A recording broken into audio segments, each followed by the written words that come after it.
পৃথিবীর মধ্যে আল্লাহ একমাত্র এই ফলের ভেতরে গোলাপের সুগন্ধি দিয়েছে। যদি কেউ ঘুরতে আসো তো এই জায়গায় চলে আসবে। এই যে জায়গার নাম এটা হচ্ছে নিকোলিয়ার। তো হ্যালো বন্ধুরা, সবাই কেমন আছে? আশা করি সবাই ভালো আছে। তো চলো আজকে আমরা এসেছি ফরেস্টের ভেতরে একটা ঘুরতে, পাহাড়ের উপরের দিকে।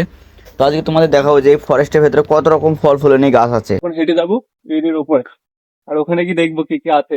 তোমাদের একটা জিনিস দেখো, শামুক গাছে ধরেছে। দেখো এইসব শামুকগুলা কিন্তু ডিমের থেকে হয় না, দেখো গাছে ধরেছে। এটা আগে প্রমাণ দেখেছো, গাছে ধরেছে। আর এই দেখো আর একটা সবচেয়ে যেটা মেন জিনিস তোমার দেখো এখানে আছে, এই ফলটার নাম হলো রোজ অ্যাপেল, যা পৃথিবীর মধ্যে আল্লাহ একমাত্র এই ফলের ভেতরে গোলাপের সুগন্ধ দিয়েছে। আর কোনো ফলে কিন্তু গোলাপের সুগন্ধ নেই।